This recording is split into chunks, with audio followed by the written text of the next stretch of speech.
साबित कर दिया कि एलन है तो वाकई सब मुमकिन है। नमस्कार, मैं हूँ आपके साथ ज्योति पुष्पेंद्र सिंह और एलन ने जेईई मेंस के रिजल्ट में वाकई नाम रोशन कर दिया है। एलन के 3 क्लासरूम स्टूडेंट्स ने टॉप 5 में अपनी जगह बनाकर, जी हाँ, रैंक 1, रैंक 2 और रैंक 4 एलन क्लासरूम स्टूडेंट्स की है।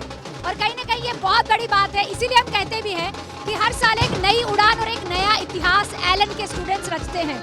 और यहाँ पर आज सेलिब्रेशन हो रहा है उसी बात का। बहुत सारे स्टूडेंट्स इस सेलिब्रेशन में शामिल होने के लिए हमारे साथ जुड़े हुए हैं और इसीलिए हम कहते हैं एलन है तो वाकई सब मुमकिन है। तो चलिए स्टूडेंट से बात करते हैं और वो कितने खुश है, कितने एक्साइटेड है, वो भी जानने की कोशिश करते हैं। अच्छा, कैसा लग रहा है सेलिब्रेशन में शामिल होकर? बहुत अच्छा लग रहा है। एक्टिंग एलन ने अपना रिकॉर्ड इस बार भी तोड़ा है। बहुत खुशी हो रही है, ये एलन के लिए बहुत गर्व की बात है, पूरे इंस्टीट्यूशन के लिए।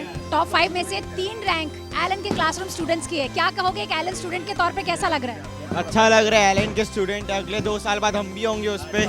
मेहनत का कोई सब्स्टिट्यूट नहीं होता। अगर आप मेहनत करेंगे अपने सपने के लिए तो आप निश्चित तौर पर मंजिल तक पहुंच जाएंगे। और ये लाइन एकदम सटीक बैठती है, मुझे लगता है आदित्य कुमार पे। जेईई मेन सेशन 1 के रिजल्ट के बाद हम मिले थे, एक परफेक्ट स्कोर इन्होंने हासिल किया था, 300 में से 300 मार्क्स। और अब भी आपने रैंक 4 हासिल करके ये साबित कर दिया कि वाकई मेहनत करोगे तो आपको मंजिल ज़रूर मिलेगी। क्या कहोगे आदित्य, कैसा लग रहा है? फीलिंग तो काफ़ी अच्छी है। मतलब फर्स्ट सेशन के बाद ही पता चल गया था कि फुल स्कोर आ रहे, तो अब इसके बाद बस एनटीए पे डिपेंड करता था रैंक। अच्छा, जिस दिन एग्ज़ाम था उस दिन के लिए आप क्या कहेंगे? क्योंकि मुझे लग रहा है आदित्य के साथ आपका भी एग्ज़ाम होगा, आपको लग रहा होगा ये 3 घंटे आपके लिए कैसे रहे? मुझे तो बहुत ज़्यादा एंग्जाइटी थी, बट मन में कहीं भीतर में वो भरोसा ज़रूर आदि पे था कि वो अच्छा ही करेगा। और बस भगवान से भी प्रेयर था कि बस उसका साथ दे। भगवान का आशीर्वाद ही है जहाँ पे आज आदित्य पहुँचा। और साथ में एलन का भी, टीचर्स का मैं बहुत ज़्यादा शुक्रिया अदा करना चाहूँगी, क्योंकि उन्होंने हमेशा आदि पे भरोसा दिखाया, उसका साथ दिया, उसका डाउट क्लियर किया। कई बार ऐसा हुआ कि आदि थोड़ा लो फील किया तो टीचर ने बहुत ज़्यादा साथ दिया, उसके बैच के फैकल्टीज़ ने उसके बहुत ज़्यादा साथ दिए हैं। सर, एलन है तो वाकई सब मुमकिन है। ये एलन अपने ही रिकॉर्ड को हर साल ध्वस्त करते हुए साबित कर देता है। आप क्या कहेंगे? सबसे बड़ी बात है ये ऊपर वाले भगवान की कृपा है कि एलन जो ईमानदारी से मेहनत करता है तो उसको ईमानदार परिणाम भी मिलते हैं। और हमने हमेशा 36 साल का इतिहास है, प्राथमिकता हमेशा बच्चे को दी है। हमारे यहाँ पे राजेश सर, ब्रजेश सर, वैष्णव सर, सक्सेना सर पढ़ाते थे। वो कभी भी इस बात की चिंता नहीं करते थे कि उनके घर में क्या कमी, क्या चीज़ है या नहीं है, उनको क्या देखना है। वो सबसे पहले ये देखते थे आज मैंने अपने किसी भी बच्चे को क्या सोच के उसके लिए मैंने कमिटमेंट कर रखा है।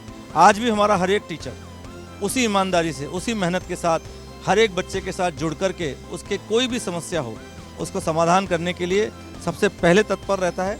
और जो हमारी संस्कृति कहती है कि माता पिता गुरु तीनों बराबर हैं, तो वो गुरु का जो छोटा रोल इन बच्चों के साथ अभी एलन को निभाने का मिला है। हम उसको पूरी निष्ठा से, पूरी तन्मयता से और पूरी ईमानदारी से निभाने की कोशिश करते हैं, इसलिए ये परिणाम आते हैं। सर, संस्कारों की आप लोग बात करते हैं, करियर के साथ केयरिंग पे एलन खास तौर पे फोकस करता है। शुरू से इस चीज़ को हमने देखा है कि स्टूडेंट्स में आप लोग इसका बीज बोना कभी नहीं भूलते हैं। क्या कहेंगे?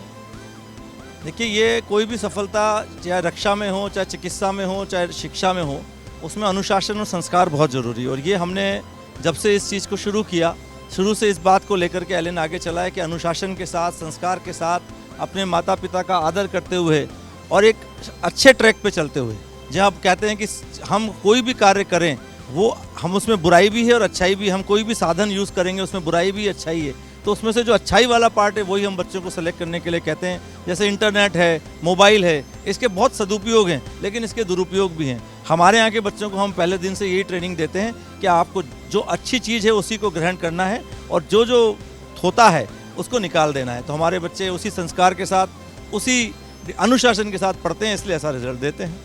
सर, बहुत सारे स्टूडेंट्स से जब मैंने बात की तो हर किसी ने कहा कि अगले साल शायद हम भी यहाँ पर होंगे और इसी उम्मीद के साथ, इसी जोश के साथ हम इस सेलिब्रेशन में शामिल हो रहे हैं। सर, सेलिब्रेशन कितना ज़रूरी है जब हम कुछ बहुत बड़ा अचीव करते हैं?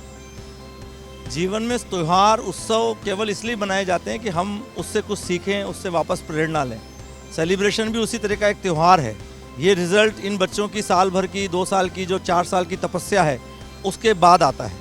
तो आज अगर उसको हम सेलिब्रेट नहीं करेंगे तो जो आने वाले एग्ज़ाम से ज़िंदगी के और जितने भी फ़लसफ़े हैं वहाँ पे इनको मोटिवेशन मिलना बहुत ज़रूरी है। अभी तो सबसे पहले इनका एडवांस एग्ज़ाम है और इसके साथ में जितने बच्चे अभी यहाँ पढ़ रहे हैं, जब वो देखते हैं ऐसा सेलिब्रेशन तो उनमें भी एक नई ऊर्जा का संचार होता है और उस ऊर्जा के साथ वो अपने काम में और अपने लक्ष्य के प्रति और ईमानदारी से और कर्मठता से और उत्साह के साथ जुड़ जाते हैं। इसलिए ये सेलिब्रेशन करना और इस सेलिब्रेशन को और भव्य करना ये हमारी हमेशा इच्छा रहती है।